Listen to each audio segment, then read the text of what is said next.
Hi, Lenny. Hi, Nancy. Welcome to episode 63 of the Front Porch Book Club. The Front Porch Book Club is a podcast that meets twice a month. We like to dig deep into the relationship between characters and the worlds they live in. Grab your book and iced tea and join us on the front porch. Well, Lenny, I'm back from Boulder. It's October, and this month we're reviewing the #1 New York Times bestseller, Lessons in Chemistry by Bonnie Garmus.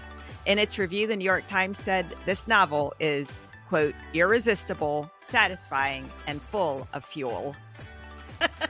Fuel of fuel. I love that. Yeah. Not even sure what it means, but I like it too. And the book is kind of full of fuel. Yeah. It got me going a bit. This novel, this is fiction. And we meet Elizabeth Zott, an extraordinarily gifted scientist in the 1960s. But her colleagues are all male. She works at Hastings Research Institute, and they're unable to overcome their own sexism to recognize her value. And this sounds tragic and like it's going to stir up your blood a bit when you read it. But as the description of the book says, Lessons in Chemistry is laugh out loud funny, shrewdly observant, and studded with a dazzling cast of supporting characters. Lessons in Chemistry is as original and vibrant as its protagonist. That's the end of that quote. And I say, yes, it is. It is funny.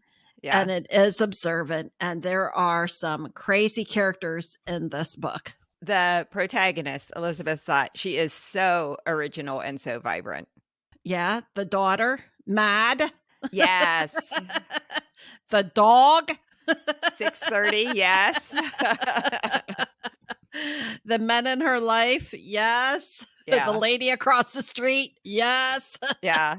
Lots of interesting people. So why don't we get to talking about it, Nance? Sounds good. Well, it's not a spoiler to learn that this exceptional woman becomes the host of a nationally beloved TV cooking show, despite the fact she's a gifted scientist. Her cooking show is called Supper at 6.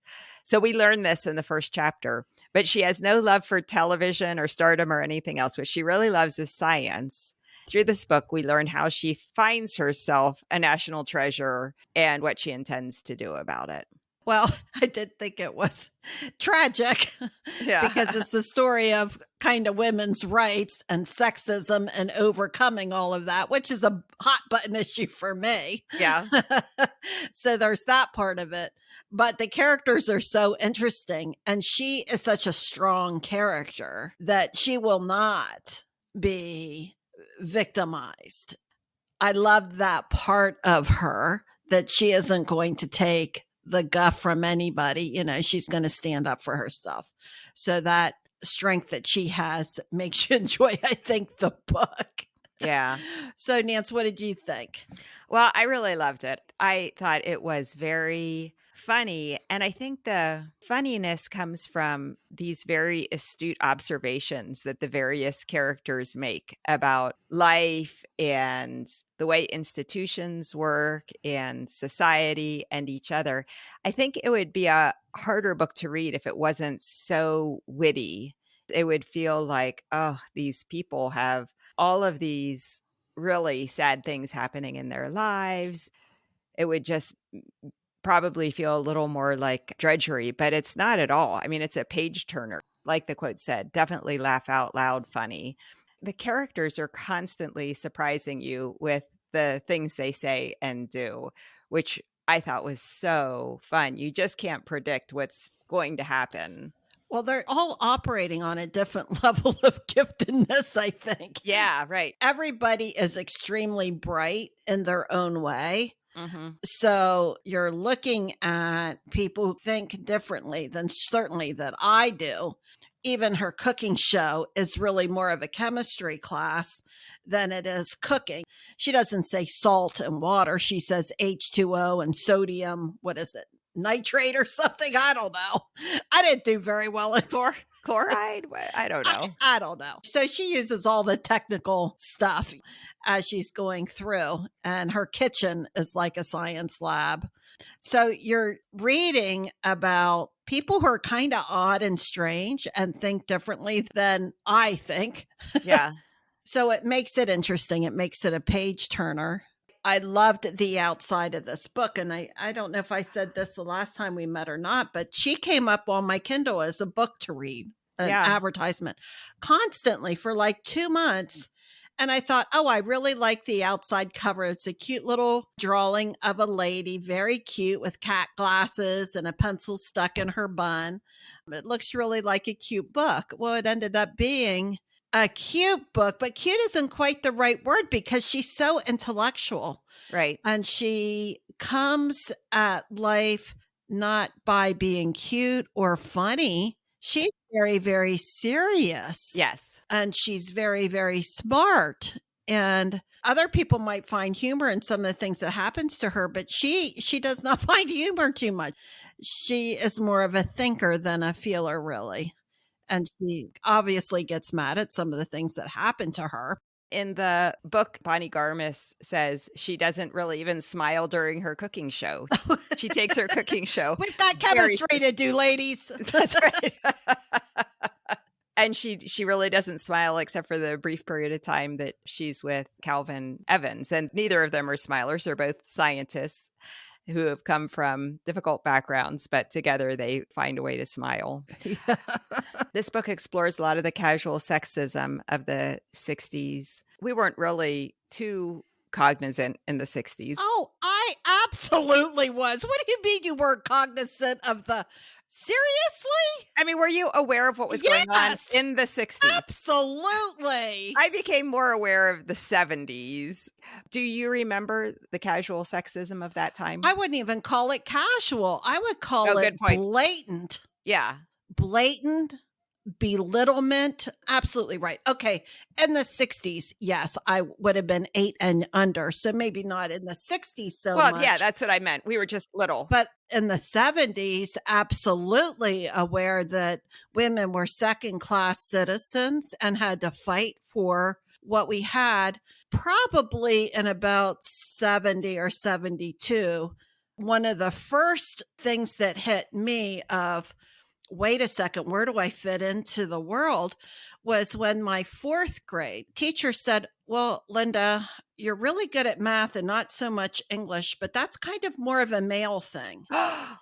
And I was like disturbed. And I remember going home and saying, Mom, am I like a boy or something? Because I'm good at math and I'm not good at reading and English. And Mom said, no, you're fine, basically. As Mom would do. It's okay for girls to be okay in math. But yes, I absolutely do remember being raised in an environment and in a culture of women being looked down on. Yeah, I definitely do as well. I mean, I was still getting patted on the behind 10 years ago by male colleagues. Oh, Nancy, no. Yeah. Oh, that's horrible. Yeah. Oh, my. I think the sexism that is portrayed in this novel is absolutely stuff that I think, yeah, women definitely went through this. Although no one has patted me on the rear end, I did get patted on the head once, and I was furious. And it was somebody in a position of power. There was a study done if the same paper was submitted under a woman's name versus a man's name, it was more likely to be published or more highly reviewed. It's amazing that this still happens. We still have some work to do. Yeah. In the book, she went to see the play Mikado. Nancy, did you ever see that play? Yes, I've seen the Mikado. I thought maybe you saw that play. Well, she brought a ticket, but when she went to it, she didn't like it. She thought the lyrics were racist. The actors were white, and it was blatantly obvious that the female lead was going to be blamed for everyone else's misdeeds. And that pretty much is her life. She is blamed for stuff that aren't her fault. And it's at this performance, she finally has a real conversation with Calvin, who's a fellow scientist at Hastings. he has won all kinds of prestigious awards. He's famous for his research, but he respects her as a colleague and really the first person who sees her brilliance. And they, of course, fall in love. They have a daughter, Mad. She's brilliant. The neighbor, Harriet, is thinking about how unusual their daughter is. Mm. And she thought it was because Elizabeth refused to accept limits, not just for herself, but for others, which I thought was really an interesting observation. She really does refuse to accept limits. She teaches her dog, 630, thousands of words. The dog becomes so much smarter in his connection with her. She's always pushing Calvin. She just doesn't understand why people aren't learning and growing and becoming more. Where she is strong, I am weak. Oh. I'm more like the neighbor lady. What is with this kitchen? Have you ever heard of Folgers? We need the neighbor lady to come in and set the course straight. This lady's off her rocker. We're going to make coffee. We're going to do Folgers. We don't have to set up a chemistry lab with filters and beakers and I don't know, all this other stuff to figure all this out. I do like that part that she is definitely a grower, but where she is growing is intellectually. I don't know if she grows much emotionally because she's kind of rigid and she doesn't understand other people's emotions. So her thirst for knowledge continues to grow and be interesting to her. But where her blind side is she doesn't understand how to work with people effectively. So it just sets up frustration. Why does the kindergarten teacher respond to Mad the way she does? And then that just makes Elizabeth frustrated rather than Elizabeth knowing how to talk to the kindergarten teacher to understand her daughter, so she's got some blind sides here. But as far as accepting limits to others and to herself, fantastic. No limits to yourself. That's wonderful. But Elizabeth has limits, and so does everybody else. I do think of the studies where teachers are told that they are going to have a classroom full of gifted students, and then that class ends up at the end of the year having accelerated more in their learning. But what the teacher doesn't know is they were just very normal students. Right. So I do think that the idea of seeing more potential in one another and probably ourselves is a really great way to think about each other. That's that growth mindset. Yeah. I think that growing up had more of a static mindset that so and so is smart, so and so is like this, so and so is like that, and not had that more of that growth mindset. But I'll tell you, that is something that I feel like I've been working on for the last 20 years or so to try to have more of a growth mindset for myself and other people. Well, I think part of that labeling of people isn't very helpful. Right. I mean, it is like a self-fulfilling prophecy. That's what you're saying. If you call your child an artist, they probably going to grow up to take art classes and learn how to do art and enjoy that as an adult. Same way with giftedness or anything else, for the most part. Let's just take Mad, for example. None of her teachers were really calling her smart. We could look at Mad and go, she's operating at a totally different level than anybody else. Right. But her teachers were looking at her saying, she's kind of a troublemaker. She's not playing along. She's not really following the rules. I'm asking for this. She is giving me that. Please straighten her out. Right. Nobody is seeing her potential.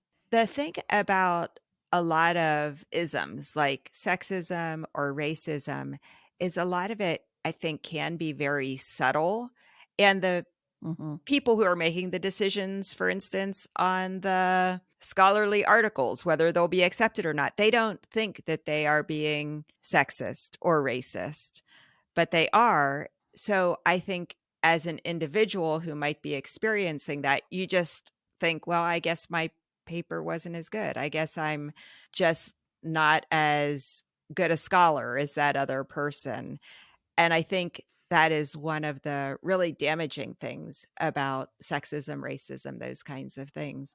I can't Mm. really imagine being a Black person and experiencing that, because I think some of it is just so subtle. And I do remember that that's something that Trevor Noah said. He came to the United States and he much preferred the racism of South Africa because he Right. could point at it, everybody knew it.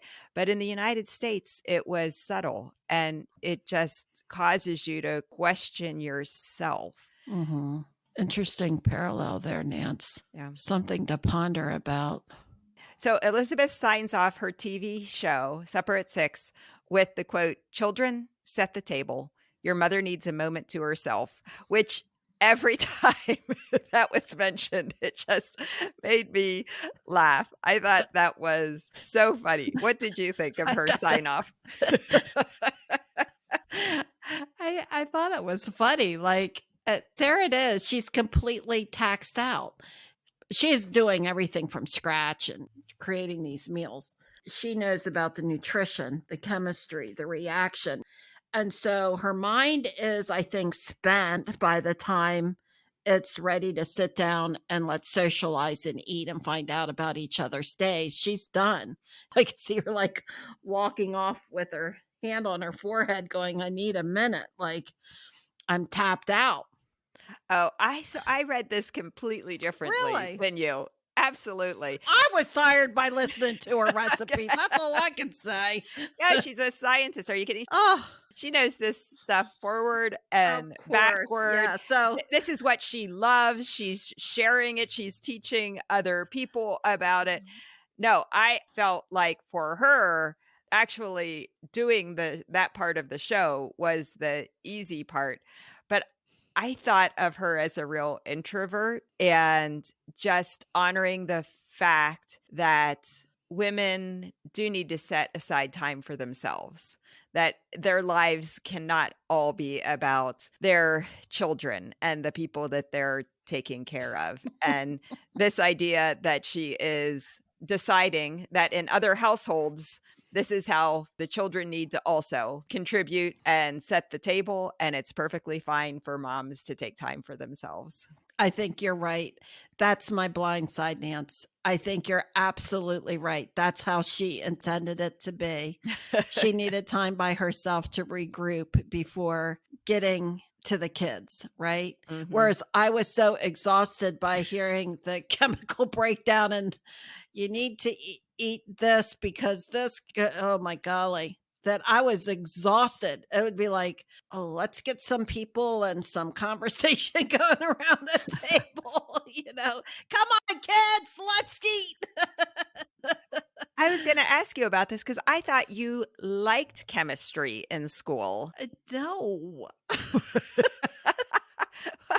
I thought you liked chemistry. The only thing chemistry that I could get was the adding and subtracting of electrons and all that, on that periodic table. They all had those numbers. Yep. That was the math part of it. I could understand that. Wait, okay, we're going to add okay, I can do that math. 3 there, 4 there. Okay, so that's a 7.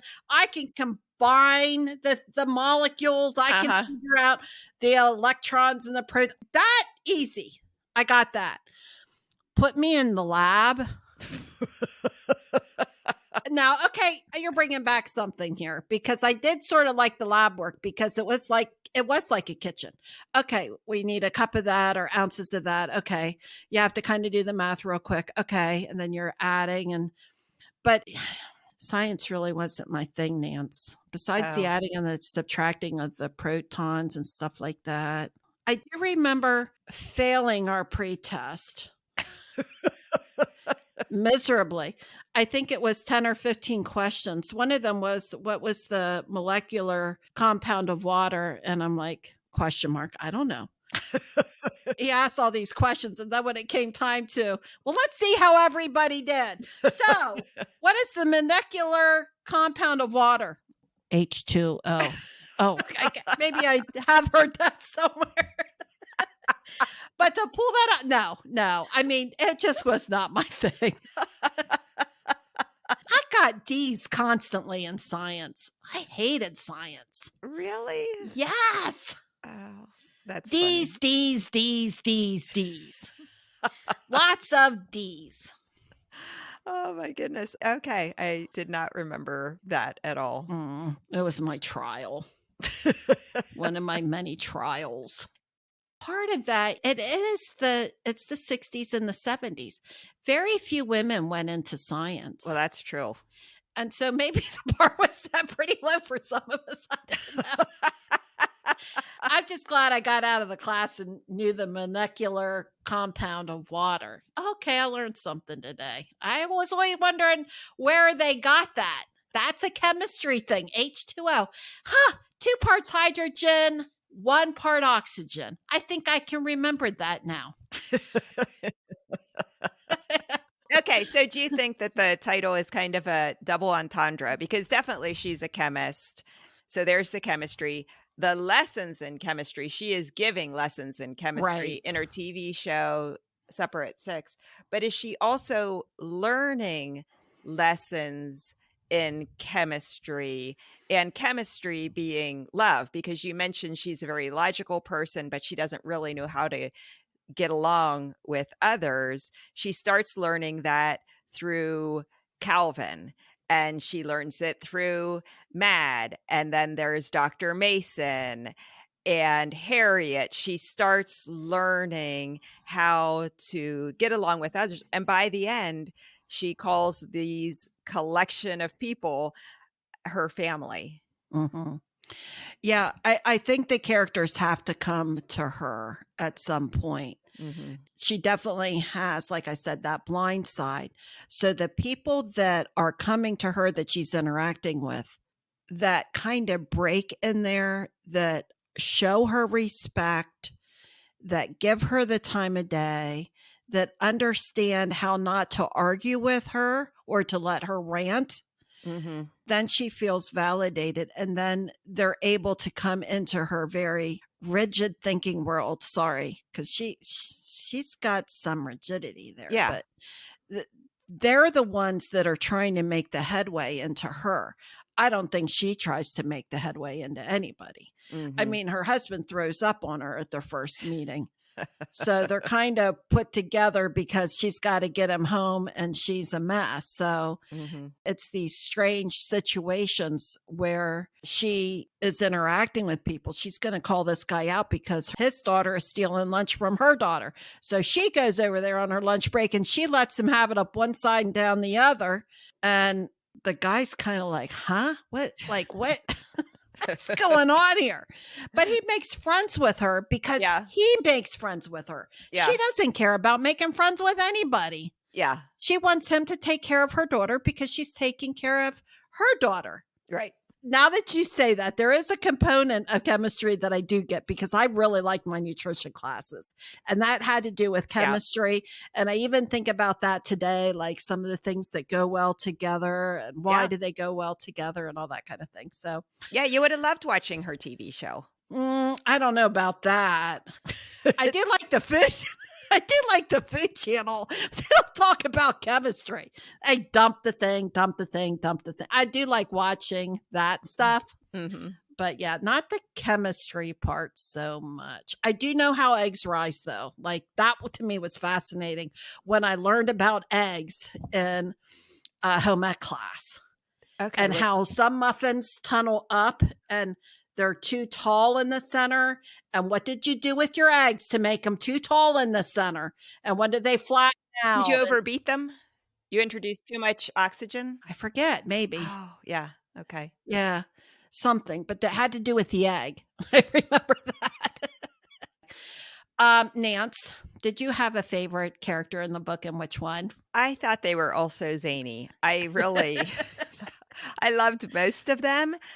I think one of the characters that ended up stealing my heart at the end was Mrs. Frask. Okay. She is such a enemy of Elizabeth's during the entire book. She's jealous of her. She is the person who fires her on the direction of the male boss, but, Mhm. she's in personnel at the Hastings Research Institute. She is just someone who is so critical of Mhm. Elizabeth. She delights when Elizabeth fails, and then at the end, we find out that she had a similar experience as Elizabeth, and she had become so bitter about that experience that she had turned so much of it into dislike for Elizabeth, Mhm. and they end up becoming allies. And I just thought that was such a beautiful turn of that character. I didn't see that coming. I didn't see that coming either, but yeah, really did change. You saw a lot of growth in her. Yeah. She was not going to put her down anymore. Part of her thought process, I think, was save your own skin. I've been Yes. damaged enough by the men putting me down, and I've got to figure out how to navigate my career to be successful and get along with these men. So if I follow the men's way of thinking and ostracize Elizabeth, then I save my own skin and maybe I can be something. Yes. Yes, exactly. And she is able to grow enough to the point where she's not only growing professionally and ends up in a better position, she is able now to extend some grace Elizabeth's way too, to bring her along and help her to be successful. Mhm. So we talked a lot about arches and people in books because of your developing your play. Mhm. So I can see why she was somebody that you really liked in the book. I'm going to say for me, I really liked Mad. Yes. I really liked her. I liked her thinking and her character, and a perfect blend between mom and dad. Mhm. And I really liked the dog. And Yes. I'm trying to figure out, the dog plays a crucial role in this book because he is an observer in some ways, but he has his own personality and his own language and his own things going on. And he kind of has some human traits, like he helps and he does things that are really not dog like. So, Nancy, from your position in writing things, why do you think the author created this dog character and gave him kind of a human role in the book? I have no idea. I did read that the author has dogs, so people who have dogs love their dogs. I don't know if that was part of it. I've never read a novel that has a dog character like 630. He has his own backstory that Yeah, we learn about. he has trauma in his back. Right? He becomes so loyal and protective, and he actually is another character, Linda, who forces his way into Elizabeth's life. I mean, he decides he's gonna follow her home from the grocery store, and Mhm, he just becomes a part of her family that way, just by deciding so. mhm. I wonder if for the author, it was a way of honoring the way that pets become family members for us, and part of the way of doing that is the creating this interior life of a pet and what the pet might be thinking and feeling and observing. Oh, another person that has kind of forced themselves upon Elizabeth. Yeah, and all the characters also have their failures and weaknesses, not just Elizabeth, but they all have their blind spots and they all seem to have failed in different ways. And it kind of becomes a story of moving on from failure and finding joy. Yeah, okay, let's think about that. The dog finds joy in just it's just a part of the happy family, I guess. I don't know. Yeah, but he fails as a bomb sniffing dog, Mm, and that's why he was abandoned. that's true. He fails to take care of Calvin on his run, Mm, but he succeeds in taking care of Mad mhm, and Elizabeth. He appoints himself as their guardian. mhm.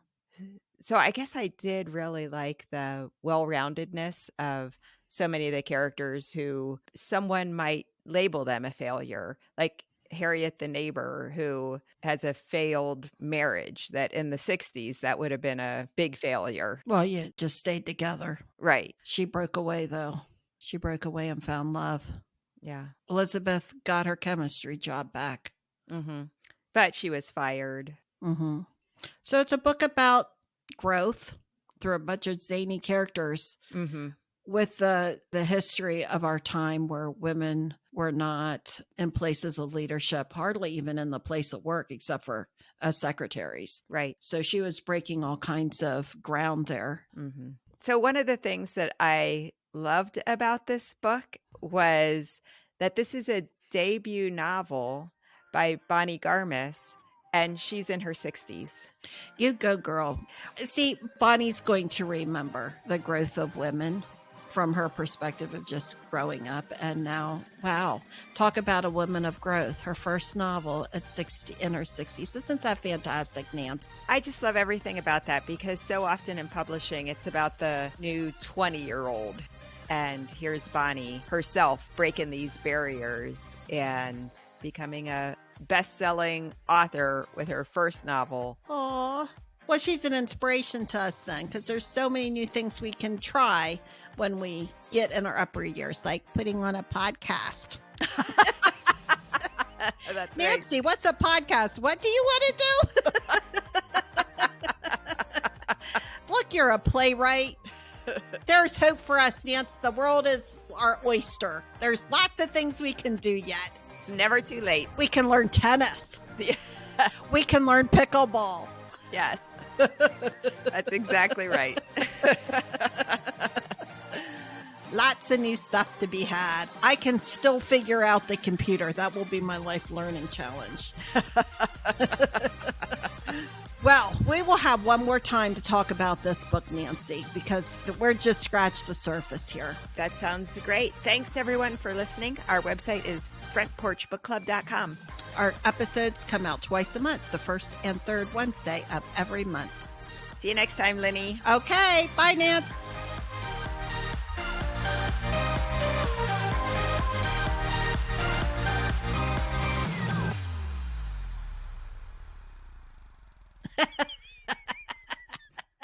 I'm going to cut that part out.